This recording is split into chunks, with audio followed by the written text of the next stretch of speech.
Now наступает время, пришло время, Господь, чтобы опять заявить о Твоей воле. Ты здесь, чтобы подтвердить это слово. Пускай оно вышло мощно, пускай оно вышло силой, которая опустошает твердыни ада. Пускай это слово вышло с благодатью, которая перенаполняет сердца.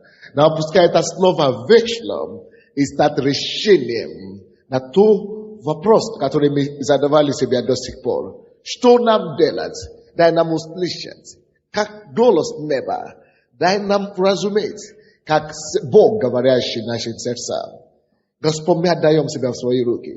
И все, что мы будем делать в это последнее собрание, пускай это будет по Твоему руководству. Мы открыты, Господь, чтобы слышать. Наши сердца открыты, чтобы принимать. И Ты это сделаешь. Во славу Твое имя. Во имя Иисуса Христа. И весь народ сказал. Аминь.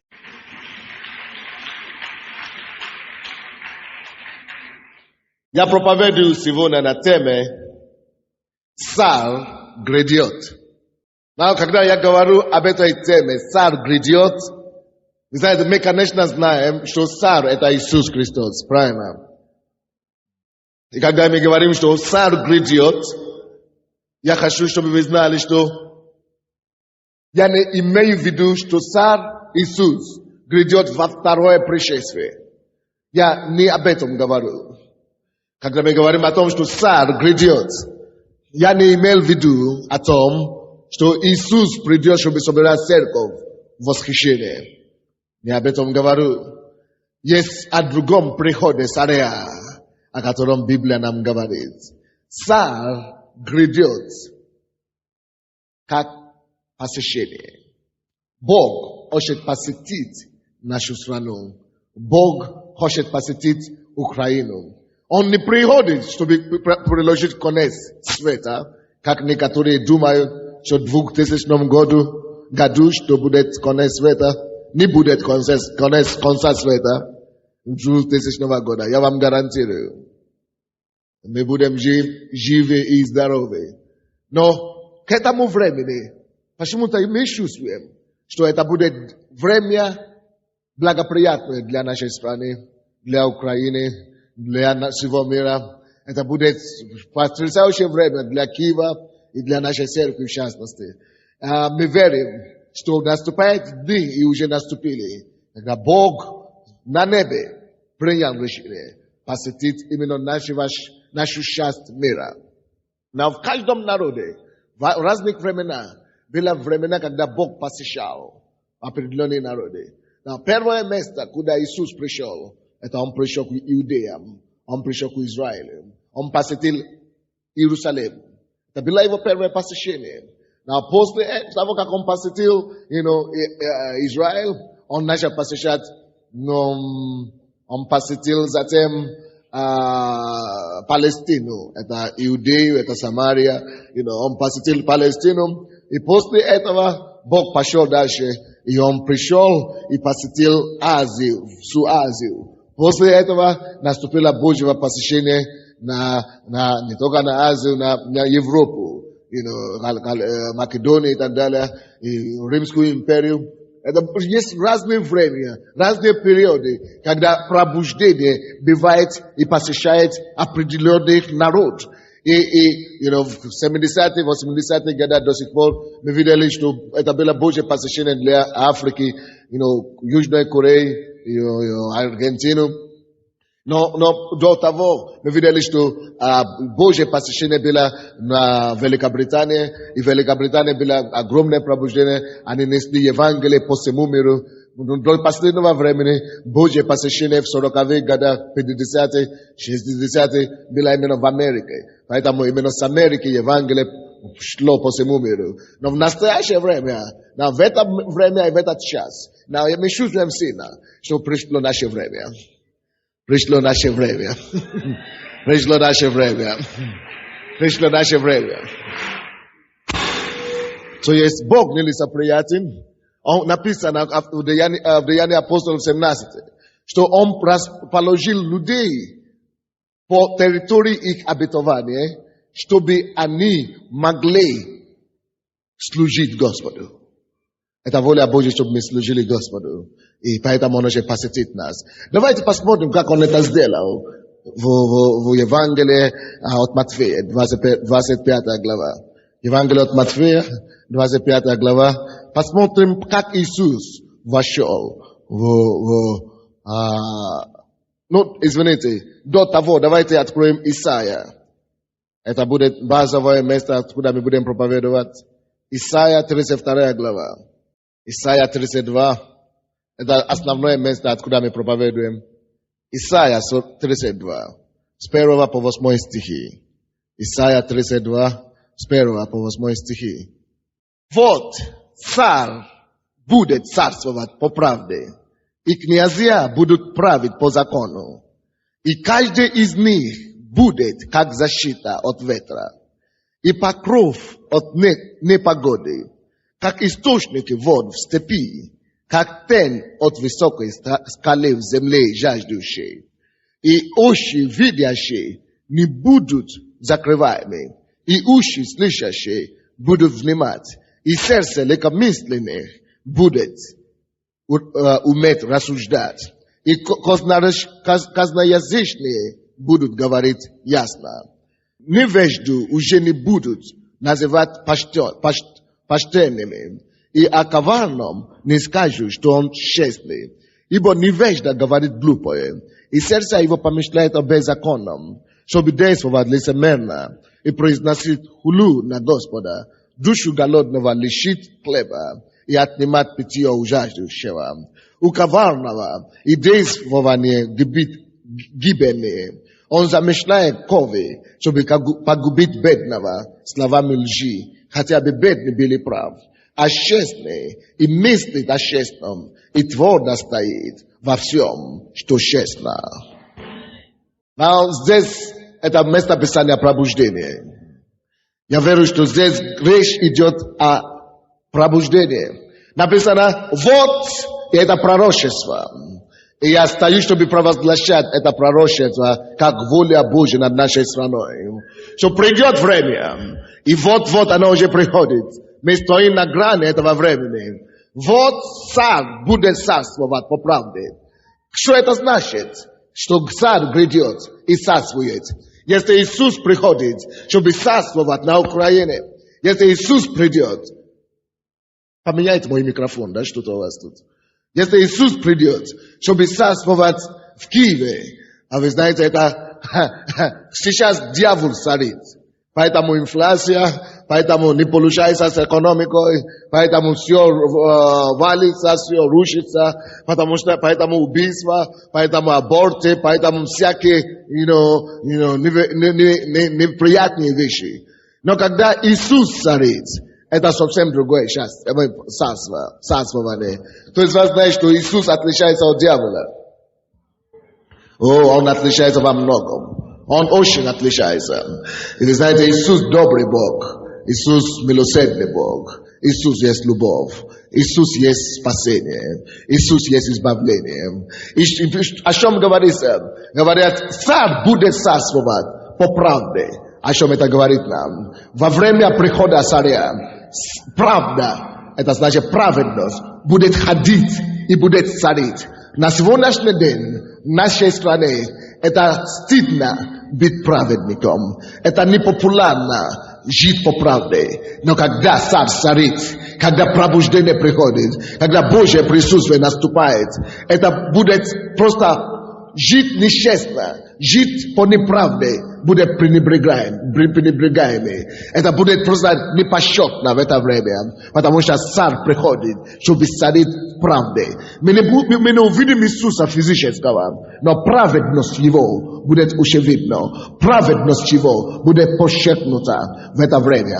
Время пробуждения – это время шествия праведности Божьей. Время пробуждения – это когда праведность Божья наступает на зло общества. Это есть время, которое мы ожидаем. Время, когда неудобно человеку лгать. Время, когда неудобно человеку грешить. Время, когда человеку стыдно, что он не ходит в церковь, что он не служит Богу. Пробуждение – это то, что мы ждем на Украине. Царь грядет. Царь грядет над Украиной. Царь грядет, я говорю. Царь грядет над нашей страной. Царь грядет. Царь грядет. И он грядет, чтобы прежде всего царствовать по правде. Но есть правда, когда на сегодняшний день, конечно, оно есть. Мы с вами живем по правде. Но для многих людей это как, как борьба, Жить праведную жизнь, жить чистую жизнь для христиан это тяжело так, с трудом. Но когда царь приходит в пробуждение, становится легко жить правильно. Становится особая благодать приходит, который дает тебе просто аура такой атмосферу, такое наполнение, что ты хочешь жить по правде. Но если сегодня мы живем по правде, и ты не поймешь, где христианин, ты не поймешь, где христианин, где неверующий. Христианины, которые ходят по дискотекам и по субботам напролет, а потом в воскресенье в церковь. Но когда пробуждение приходит, Божья праведность, ты даже не обращаешь внимания, ты не хочешь обращать внимание, Божья праведность царит в обществе. И понимаете меня? Он говорит, что царь придет и будет царствовать по правде. И почему я говорю то, что я говорю? Потому что в следующей фразе говорит, и князья будут править по закону. Что это значит? Царь – это Иисус. Князья его – это мы с вами. Мы будем править по закону. Царь грядет на нашу страну. Мы ожидаем его в любое время. Но он не придет, как он вошел в Иерусалим. Второй стих. Что происходит во время пробуждения? Что ожидать во время пробуждения? Мы должны ожидать защиту и обновление. Потому что второй стих говорит, и каждый из нас будет как защита от ветра. Каждый из нас будет как защита от ветра. Представляете? И каждый из них будет как защита от ветра и покров от непогоды. Сверхъестественное Божье присутствие приходит во время пробуждения. Сверхъестественное Божье присутствие. Сверхъестественное Божье присутствие. Сверхъестественное Божье присутствие. Это как стена. Как стена, которая защищает тебя от тени, как стены, которые защищают тебя от солнца и от непогоды. Просто сверхъестественная аура Божья приходит, помазание Божье, что ты просто чувствуешь, что со мной хорошо. Легко жить по вере в это время. Это то, что мы ждем, чтобы Бог пришел и царил на наших улицах, чтобы Бог пришел и царил в наших семьях, чтобы Бог пришел и принес свою защиту, чувство защиты. Но слишком много людей ищут пока что защиту у людей. Кто-то ищет защиты у мужчин. Есть это слово знание. Есть женщины, которые сидят в зале, они думают, что их защита придет от мужчины, какой-то мужчина, мужа или... Но. Когда Божье присутствие насколько ощутимо, ты знаешь, что твоя защита есть Бог. И ты чувствуешь это присутствие, когда пробуждение. И это как покров приходит. Просто как защита, помазание приходит, как покров и как защита. Это пробуждение. Пробуждение синема. Пробуждение это присутствие Божье, которое становится реальными. Представляешь, что ты чувствуешь Божье присутствие больше, чем когда-нибудь рядом с тобой. Я слышал о пробуждении в Пенсиколе, Брансвилл, в Флориде. Сейчас идет пробуждение там. Грешники, представляете себе, грешники приезжают во Флориду, чтобы грешать и лечь на пляж и так далее. Они попадают на пробуждение, в церковь, и стоят на очереди по 3, по 5, по 6, по 8 часов, чтобы попасть только в церковь. И потом каяться. Только чтобы попасть покаяться. 6 часов стоят на улице.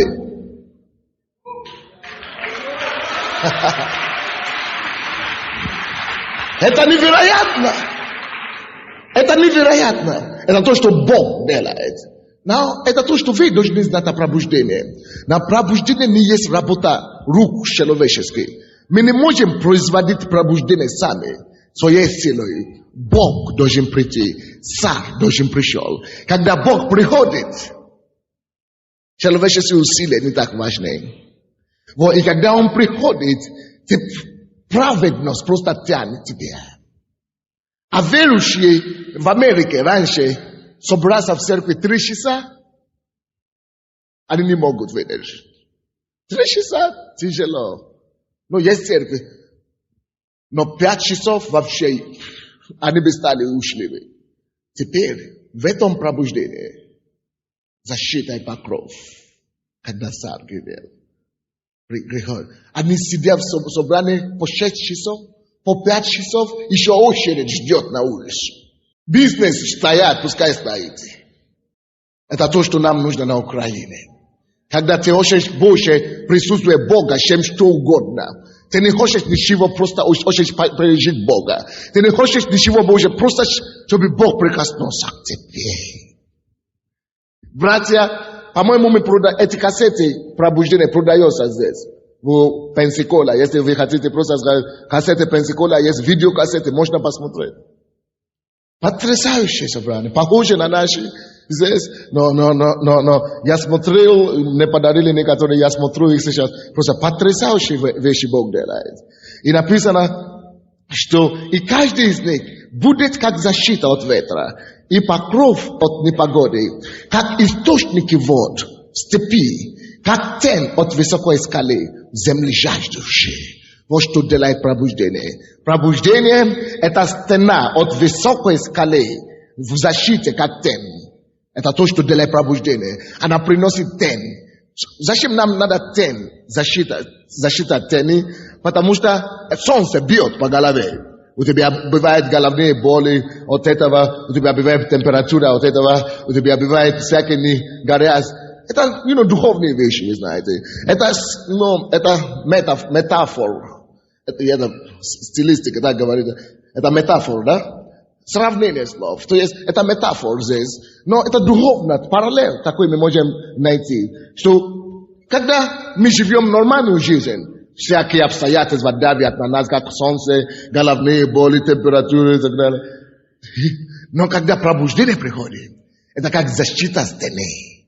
Пробуждение просто приходит как защита. И ты под этой тени. Поэтому легко жить. Поэтому мы сделаем все, чтобы пробуждение пришло в нашу страну. Сделаем все. Заплатим любую цену. Сделаем все. Пробуждение придет в нашу страну. Пробуждение придет.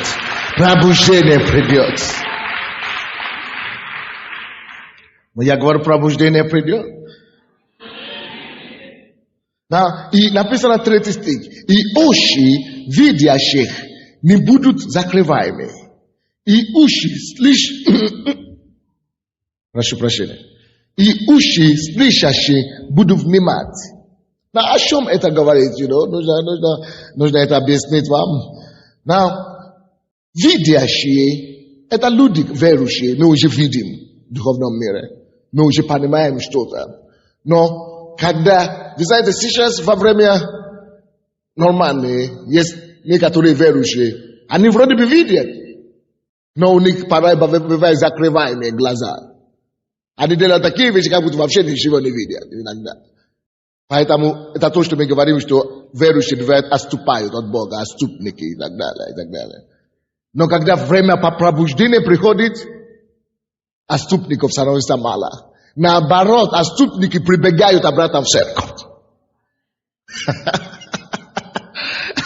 В любом пробуждении отступники бегут в церковь. Это то, что написано. Потому что уши их не будут больше закрываемы. Мы с вами уши видящие не будут закрываемы. О чем это говорится? Мы видящие. Мы понимаем, что духовные вещи более ценные, чем материальные. Но иногда вещи приходят, которые закрывают наши уши. Допустим, проблема. И потом суета. Вроде бы ты понимаешь все прекрасно. Но эта суета приходит и закрывает твое лицо. Но во время пробуждения ты просто знаешь, что ты знаешь, что тебе нужен Бог больше всего.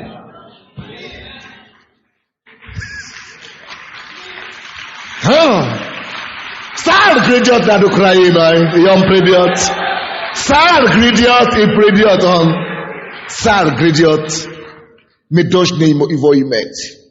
Мы должны его иметь. Мы должны его иметь. Пробуждение должен прийти к нам. Уши видимые уже не будут закрываемы. И даже не просто уши видимые не будут закрываемы. Иногда удивительно те вещи, которые закрывают уши видящих. Смешные вещи. Но избивают нас много. Но пробуждение нужно нам, чтобы получить вот это Божье присутствие, которое превосходит намного всякие подсознательные вещи, которые хотят нас в сторону. И уши слышащие будут внимать. И уши слышащие будут внимать. Знаете, что многие верующие, мы слышим, но мы не внимаем. Допустим, сколько из нас знаем, что нужно давать десятину? Я слышу, я понимаю, но не могу, не выходит. Поэтому нужно пробуждение, братья. Уши слышат, но не внимают. Потому что человек просто... Присутствие будет для него нереально, не важное, не самое главное. Но когда пробуждение приходит, Боже мой, тебе хочется радостно слушаться Богу. Радостно делать то, что Он говорит. Даже лишние вещи делать порой. Теперь, если я бы сказал, кто из вас хочет поехать в Китай проповедовать завтра? Ну, моя семья, у меня дети, у меня то, у меня... А когда пробуждение приходит, ты сам предлагаешь пастору, куда ехать, чтобы проповедовать. Какое село, какой город, какой деревня. Ты сам ищешь, куда идти, чтобы делать волю Божию. Потому что уши слышащие уже в это время будут внимать. Царь грядет. И этот царь Иисус должен прийти на нашу страну. Иисус должен прийти и царствовать правдой. И тогда не будет стыдно тебе. Вы знаете, есть некоторые верующие, которым стыдно говорить, что они верующие. В компании какие-то, они стесняются. Но. Это потому, что они не ценны от Бога. Это потому, что они еще не понимают, что они имеют. Но во время пробуждения ты начинаешь это так ценить, что тебе гордо хочется кричать на улице, что на вам, и вы идете в ад, если вы не придете к Иисусу. Но я почувствовал это чуть-чуть вчера вечером. Кто был здесь вчера вечером? Но я думал, что Бог дал нам маленький привкус этого вчера вечером. Если бы кто-то спросил тебя вчера вечером, ты верующий? Ты бы гордо сказал, да, я член церкви слова веры. А во время пробуждения тебе хочется в свое время это говорить. Потому что Бог становится реальной твоей жизни. Давайте посмотрим быстренько. Я могу продолжать, но давайте посмотрим, что произошло еще, когда Иисус, потому что мы еще будем молиться, чтобы мы помолились за людей. Давайте, как Иисус вошел, посетил Иерусалим. Я говорю, что царь грядет, и это посещение Иисуса, город, народ или страну. Откройте, пожалуйста, Матфея, 21 глава. 21 глава. Матфея, с 5 по 11 стихи. 21 глава Матфея, с 5 по 11 стихи. Если мы нашли, я начну читать. Написано здесь пророчество, 5 стиха. Скажите дочери Сионовой, вот царь твой грядет к тебе. Иисус грядет. Это что мы проповедуем. Вот царь твой грядет. Украина, вот царь твой грядет, чтобы царствовать по правде. Вот царь грядет над Киевом, чтобы царствовать по правде. Говорит, скажите, дети Сионовые, слушайте, не бывает случайное пробуждение. Бог всегда имеет свои предшественников пробуждения. предшественники, которые говорят, которые заявляют, которые говорят, вот написано, скажите Сиону, которые заявляют Сиону, царь твой грядет. Вот то, что мы делаем пока. Мы заявляем Сиону. Бог всегда имеет своих посланников. Now, если вы прочитаете чуть-чуть выше, вы увидите, что у кого, если у вас как женщина предстоит операция по матке или в эмбрион по-женски, я молюсь за вас именем Иисуса и постановляю вам исцеление и здоровье. Будьте исцелены и здоровы. Бог исцеляет вас прямо сейчас. Аллилуйя. Now, до того Иисус обратился к ученикам, говорит, что идите, развяжите этого осла и приведите ко мне. Идите в город, скажите, что я иду, я иду. Он говорит, что и скажите Сиону, он говорит, пророчество говорит, скажите через Сиона, царь твой грядет. Вот то, что мы делаем сейчас. Это мы сейчас верующие, мы есть Божьи посланники. Мы должны быть те, которые провозглашают то, что Бог собирается делать. Мы провозглашаем Божья воля, что будет. Потому что неверующие это не знают. Только мы можем это знать. И 5 стих так и говорит, скажите дочери Сионовой, вот царь твой грядет к тебе. Царь твой грядет. Это то, что мы говорим здесь. Концепт вчера, это было заявление Украины. Иисус придет, чтобы царить и царствовать по правде. Это было заявление дьяволу, поднебесным князям, что Иисус придет, чтобы царствовать на нашей земле. Мы это знаем. Это наша обязанность. И говорит дальше, кроткий, он кроткий. Сидя на ослице, молодом осле, сине под яремной. Ученики пошли и поступили так, как повелел им Иисус. Повели ослицу и молодого осла, и положили на них одежды свои, и сел поверх их. Множество же народа поступали постелили свои одежды по дороге, а другие резали ветви с деревьев и постилали по дороге. Народ же, предшествовавший и сопровождающий, восклицал: Осанна, сыну Давидову, благословен грядущий во имя Господне, Осанна вечный. И когда вошел в Иерусалим, весь город пришел в движение и говорил: кто это? Народ же говорил: это Иисус, пророк из Назарета Галилейского.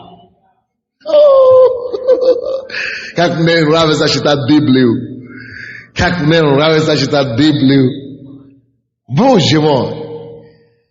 Я вам расскажу то, что я тут вижу. Что происходит каждый раз, когда Иисус, царь, посещает любой город или любую страну? Во-первых, напишите себе, об этом посещении должно быть провозглашение. Кто-то ученики должны провозглашать о том, что царь грядет. Он послал своих учеников прежде, чтобы они провозгласили. Ученики должны быть провозглашены прежде. Слушайте, братья и сестры, будьте любезны. У Иисуса нет никого больше, кроме нас, послать, чтобы декларировать и чтобы заявлять миру, что Он грядет, чтобы царствовать над Украиной. У Него нет другого человека, кроме тебя, дорогой. У Него нет другого, кроме себя, кроме меня. Друзья, Бог избрал нас. Мы имеем такую привилегию, уму непостижимую, чтобы уже быть верующими сейчас. Идти во имя Господне, сказать: царь грядет. Поэтому мы делаем эту газету. Где у меня нет, да? Вам раздали еще, нет? Поэтому мы печатаем эти газеты. Это наши способы. Это не будет единственное. Будут разные другие способы, которыми скажем миру, Украине, Киеву, что Иисус грядет, готовьтесь. Идите навстречу Ему, Царь грядет, чтобы царствовать по правде. Так что я обращаюсь к вам, если у вас есть свидетельство, подходите к сестре Любе, вот она журналистка, встаньте, пожалуйста. Она будет собирать свидетельства у людей, интересные, сильные свидетельства, подходите к ней или к телевизионному служению, они будут принимать, и мы будем печатать каждый месяц 250 тысяч газет, будем говорить всему миру, всему городу, что готовьтесь, Иисус грядет, встречайте Его. Аминь. И это не будет единственный способ.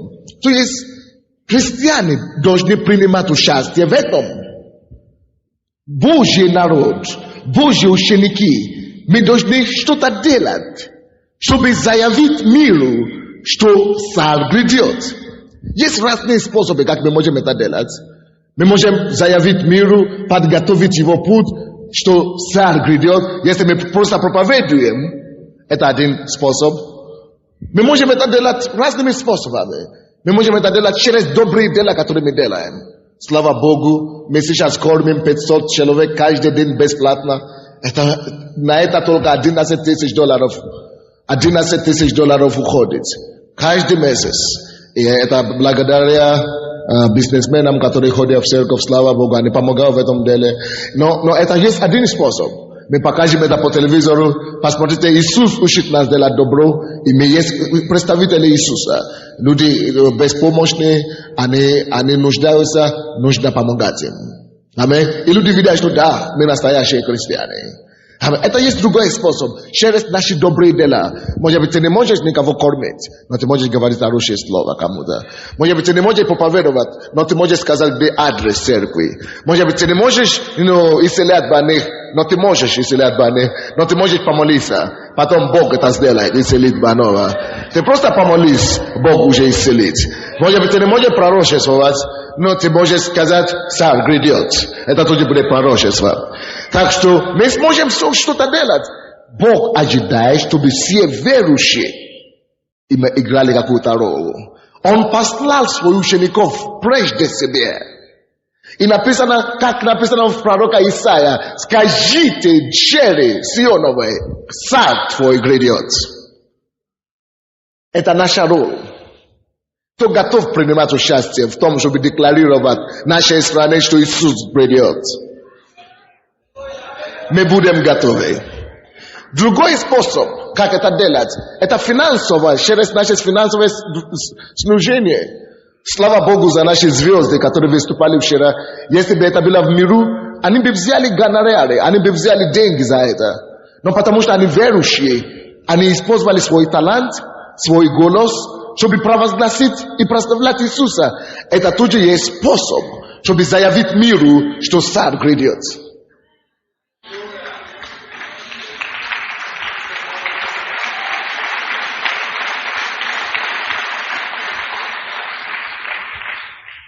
Журналисты пришли ко мне и говорят, почему в эту церковь ходят столько звезд? Почему? Объясните нам. Мы объяснили им, что мы сказали им почему. Слава Господу. То есть у каждого из нас способ, чтобы быть ученик Иисусом, послушным учеником Иисуса. Потому что мы идем, чтобы заявить прежде, что Царь грядет. Я говорю в четверг, что Бог не дает поручения некоторые вещи делать, чтобы закинуть сеть, и для этого нужны финансы. Послушайте меня внимательно. И утром наша сестра Кэтлин, она дала нам, она говорит, что она верит в наше служение. Она верит в том, что Бог действительно будет делать пробуждение в этой церкви. И она посеяла свою лепту туда. Она дала нам $7,000.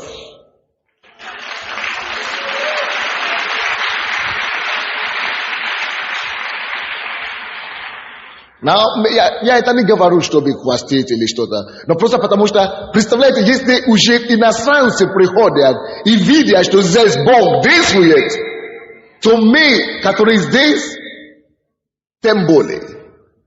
Я хочу обратиться к вам все как пастор. Я нуждаюсь в помощи. Now, Бог знает то, что я говорю, это правда. И бухгалтерия церковь знает. Мы тратим 30 или 35 тысяч минимум наша церковь долларов. 35 тысяч долларов каждый месяц на какие-то разные, на содержание просто церковь. Вы не поверите? Но чтобы продвинуть пробуждение, вот, допустим, это стоит 6 тысяч долларов. Не гривны, а долларов. Только чтобы печатать. Ага. А программы, которые Бог, идеи, которые Бог мне дал, чтобы спасать людей, мне нужно минимум каждый месяц, кроме этого, еще нужно 20 тысяч долларов каждый месяц, чтобы делать некоторые вещи, которые нужно делать. И я молился об этом. И Бог говорит, у тебя больше не будет проблема с деньгами. Да? Да. И у нас никогда не было проблемы. Люди всегда жертвуют. Но Бог мне сказал, ты просто позови людей, которые хотят быть с тобой. Я ищу людей, кому мне доверят деньги. Кому мне доверят. Если они будут поступать с этими деньгами, так как я им повелю, чтобы поддерживать церковь и Божью программу, я сам буду. Просто нужны люди, которые уже готовы. Не то, что я хочу сначала Господь дай мне, а потом я буду верный. Не. Люди, которые уже теперь готовы, через маленькое, что у них есть, жертвовать и финансировать дела Божьи. Те, которые уже хотят это делать, молись за них и посмотри, что будет. Молись за них и посмотри, что будет. Поэтому я говорю это, чтобы все, кто может, мог подключаться и иметь привилегию, получить благословение, которое будет. Поэтому я утром и в прошлой неделе мы записывали именно тех людей, которые хотели. Сегодня утром пастор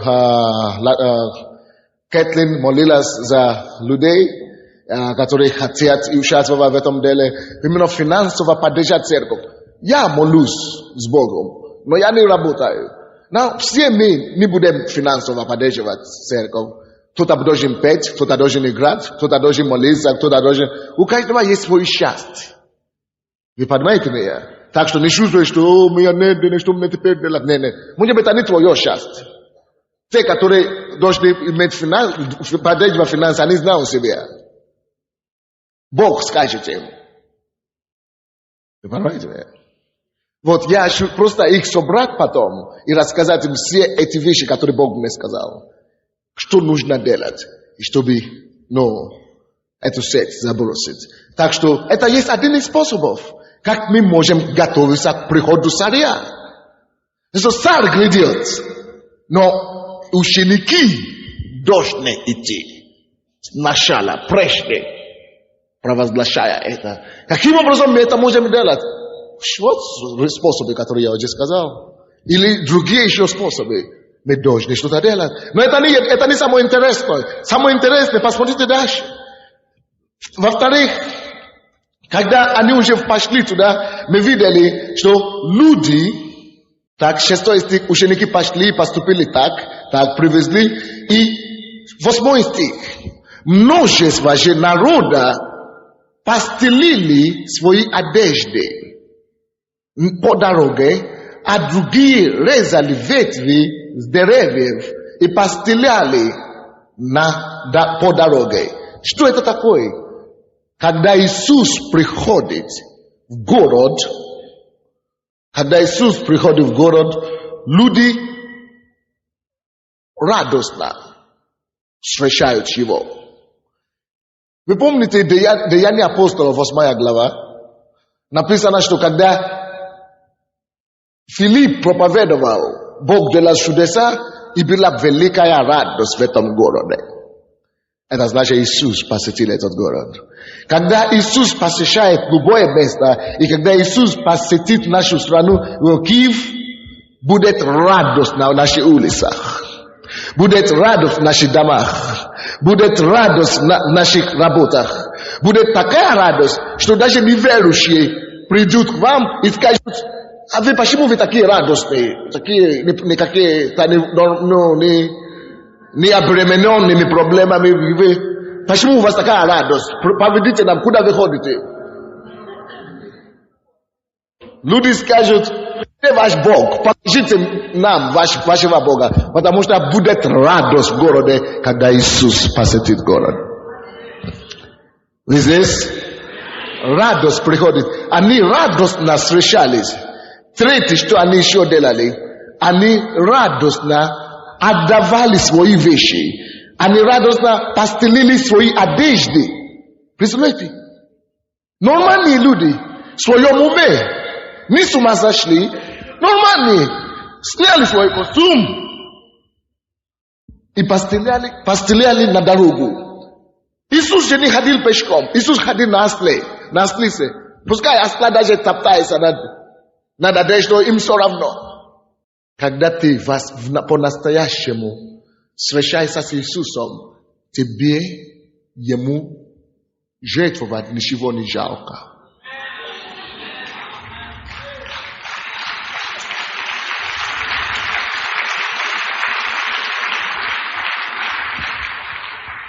Даже люди, у кого не было одежды лишней.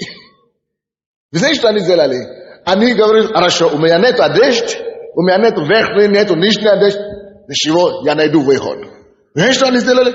Они пошли к деревьям и рубили эти ветви деревья и постелили эти ветви. Когда царь грядет, люди дают доброохотно друг другу и Иисусу. Хочется делать добро кому-то. Хочется давать Богу. Хочется давать людям. Хочется даже осле что-нибудь дать.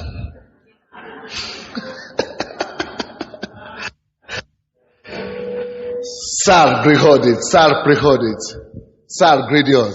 Это есть время, когда мы жертвуем себя. Даже люди из мира будут жертвовать доброохотно. Дальше, что мы видим? 9 стих.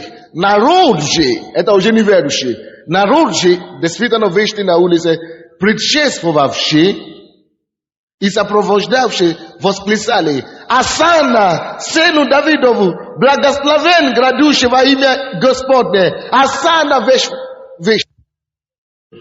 Когда царь приходит, когда пробуждение приходит, хвала Богу и прославление Богу и восклицание, поклонение Господу становится обычным делом повсюду. Это становится не то, что происходит только в церкви или в каком-то помещении. Это становится везде. Ты едешь в аэропорт, ты найдешь люди там, которые хотят перед самолетом молятся. Ты хочешь ехать в спортивный зал, ты найдешь там людей, которые молятся за покаяние кого-нибудь. Ты едешь в автобусе, ты увидишь, как прославление там будет идти. Ты идешь в туалет, и там люди будут каяться и это самое. И исцеляться. Это пробуждение. Серьезно. Когда Иисус входит, люди выходят на улице. Говорит, что все выходили и говорили: Осанна. Никто уже не замечает, какую прическу у кого-то, или какую одежду, или какой костюм, или какой галстук у того и другого. Они все замечали только Иисус. Только Иисус. Вот Иисус пришел. Вот Иисус пришел. Осанна Всевышним. Осанна. Вы хотите, чтобы такое время пришло на Украину? Вот почему нам надо делать все, чтобы видеть настоящее пробуждение. Не просто обновление. Допустим, я поехал к себе домой недавно, когда я уже был в Советском Союзе. Пробуждение там есть.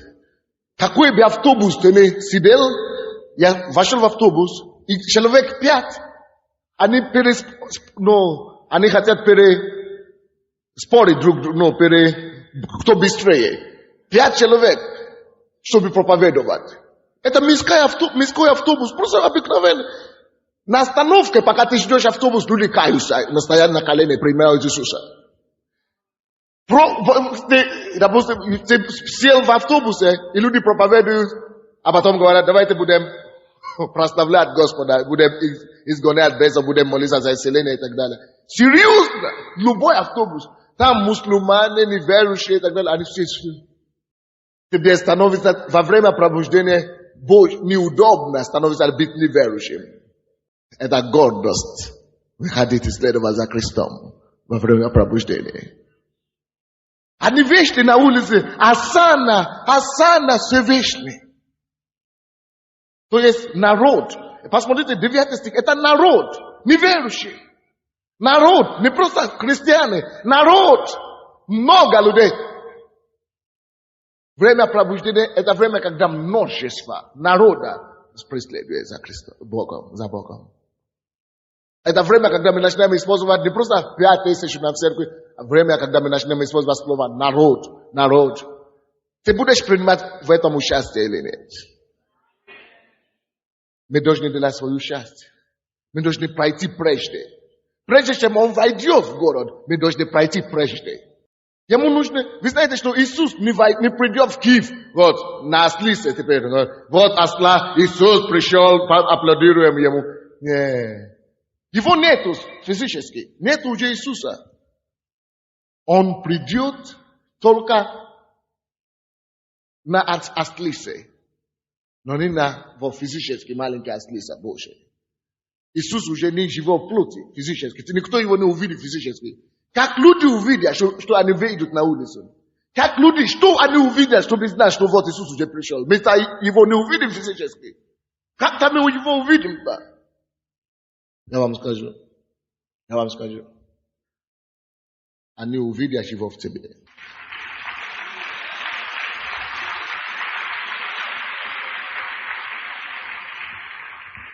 Ты есть теле, в котором Иисус хочет быть виден. Ты есть глаза, чьими Иисус хочет смотреть. Ты есть руки, через которые Иисус хочет прикоснуться к кому-то. Твои ногами Иисус хочет ходить, евангелизировать, проповедовать. То есть они увидят тебя и увидят Иисуса. Через твои поступки, через твои действия, через твои слова. Потому мы теперь есть эта ослица. На нас он въедет в Иерусалим. На нас он въездит в Киев. На нас он въедет в Украину. На нас. Они его не увидят, но они меня увидят. И когда они меня увидят, они поймут, что да, Иисус пришел. Разве это не потрясающе? Что еще? Быстренько закончим. 10 стих. Что еще мы видели, заметили? Написано, и когда вошел он в Иерусалим, весь город. Может быть, не весь до одного человека, но значит много людей. Значит много, почти большинство. Весь город пришел в движение и говорил то это. Братья и сестры, время пробуждения – это время движения. Когда Иисус войдет в Киев, когда Он войдет в Украину, когда Он войдет сюда, в Киев, весь город начнет гудеть. Вот сейчас люди пишут по газете и так далее. Sunday, что нам делать Sunday, что нам делать Sunday, что нам делать Sunday.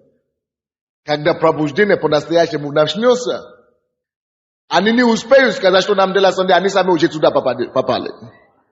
Когда движение, когда написано весь город движение. Все двигаются. Вы ходили на улицу, когда люди ехали сюда. Все автобусы, 80%, куда вы едете в церковь? Куда вы едете в церковь? И вы в церковь.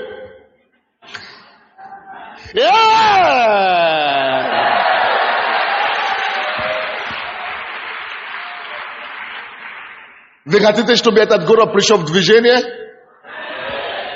Послушайте, что Бог мне сказал, некоторые шаги, что мы сделаем. Дай Бог, чтобы мы собрали деньги достаточно. Мы это начнем печатать каждый месяц 4 миллиона. Каждый месяц. Ты ходишь в метро, все читал газету. Слово веры. А какую газету ты читаешь? Слово веры. В автобусе? Слово веры. А на работе? Слово веры. Вот это движение. Это еще ничто. Я хочу делать такую программу, чтобы метро, вот такая газета маленькая, и поместить в газету, в метро, в каждом вагоне. Дай Бог деньги. Тише. Я скажу до конца. Не такая газета, но я там напишу. Потому что разные люди ходят к нам в церковь. Допустим, Катя Бужинская. Звезда из рада. Победительница славянского базара. И вопрос будет один. Почему я хожу в церковь слова веры? Мы просто зададим. Почему вы ходите в церковь слова веры? Ее фотография будет. И она скажет, почему она ходит. Следующая фотография. Василий Васильевич Анопенко, допустим, или Владимир Шушкевич, народный депутат Украины. Почему вы ходите в церковь слова веры? Почему я хожу в церковь слова веры? Следующее будет чемпион Европы по боксу. Или чемпион Украины по СНГ по какому-то спорту. Потому что у нас есть разные люди, которые ходят. Они говорят, вот я чемпион, я хожу в церковь. Почему я хожу в церковь? Еще следующее будет какой-то крупный бизнесмен. Почему я хожу в церковь слова веры? Еще военнослужащий, полковник, погона. Почему я хожу в церковь слова веры? И в каждом вагоне.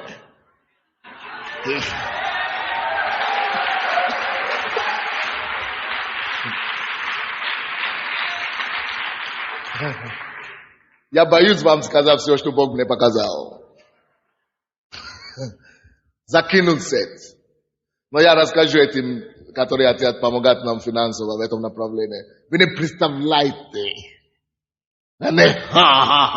Весь город приходит в движение во время пробуждения. Весь город. Весь город. Весь город приходит в движение. Весь город приходит в движение. Весь город приходит в движение.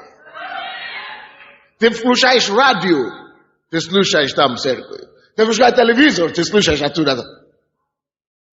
И весь город на самом деле приходит в движение. Бог поможет нам. Мы это сделаем. Разве это не красиво жить в такое время?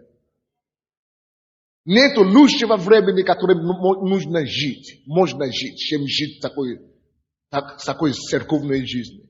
Нет лучшего времени, нет лучшей эпохи, чем сейчас время, в котором мы живем. Вы будете рады, что вы отныне, вы будете гордиться, что вы украинец. Потому что Бог начнет, когда царь грядет.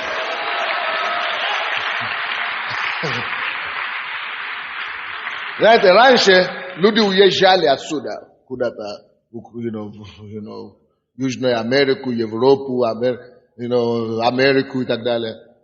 Когда пробуждение, если пробуждение сюда придет, тебе не захочется никуда ехать. Братья, царь грядет. Я говорю, царь грядет. Я говорю, царь грядет. Я говорю, царь грядет! Я говорю, царь грядет! Царь грядет. Я гарантирую вам, если мы сделаем свою часть, это будет грандиозно. И последний, такой жажда будет у людей, у неверующих людей. Такая жажда будет у них. Познать Бога, что они начнут задавать вопросы. 11 стих. Народ же говорил, они говорят, кто это? 10 стих. Кто это? Люди начнут спрашивать, кто это? Иисус, кто это за Иисус? Церковь, какую церковь вы ходите? Что за церковь? Что за церковь? Пожалуйста, поведите нас. И 11 стих они скажут, народ же говорил это. Это Иисус. Пророк из Назарета Галилейского. Во время пробуждения поднимается всеобщий интерес народа к личности Иисуса. Люди перестают замечать, что Sunday там проповедник. Люди хотят видеть Иисуса там. Люди перестают замечать, что какая-то церковь. Люди хотят видеть Иисуса. Все люди хотят знать, кто такой Иисус. Где Иисус? Что он делает? Его чудо, его знамение. Все приходит в движение. Боже мой. Боже мой. Кто это? Это Иисус, пророк из Назарета.